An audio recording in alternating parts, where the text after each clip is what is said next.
Hi friends, இன்றைக்கி எங்கள் வீட்டில் மதிய லன்ச் என்னன்னு தான் பார்க்க போகிறோம். இன்றைக்கி எங்கள் வீட்டில் ஃபிஷ் பண்ணலான்னு ஃபிஷ் தான் எடுத்துகிட்டு வந்திருக்கோம். மாமியார் வெளியில் சுத்தம் பண்ணிகிட்ருக்காங்க.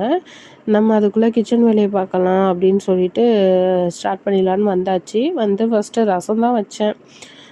ரசம் வச்சு ரெடி பண்ணிட்டோம்னா அப்புறம் வந்தோடனே மீனை குழம்பு வச்சு ஃப்ரை பண்ணிடலான்னு சொல்லிட்டு ஃபஸ்ட்டு ரசம் வச்சுட்டேன்.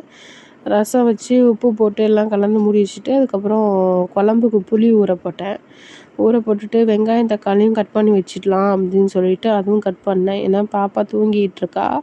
பாப்பா முழிக்கிறதுக்குள்ளே இப்போ சரசரன்னு பார்த்துடலாம், அப்புறம் முழிச்சானா தூக்கி வச்சுட்டே இருக்க சொல்லுவா அப்படின்னு சொல்லிட்டு ரொம்ப ஸ்பீடாக தான் வேலை பார்த்தேன். ஃபஸ்ட்டு பெருசாக கட் பண்ணிட்டேன். அப்புறம் குட்டி குட்டியாக கட் பண்ணால் சீக்கிரம் வதங்கிடும் வெங்காயம் சொல்லிட்டு எடுத்து வச்சு குட்டி குட்டியாக கட் பண்ணி முடித்தேன். அப்புறம் சிங்கில் பாத்திரம் கிடந்துச்சு. இன்னும் ஃபிஷ்ஷை உரசலை. இப்போ தான் உரச ஆரம்பிச்சிருக்காங்க உப்பு போட்டு. சரி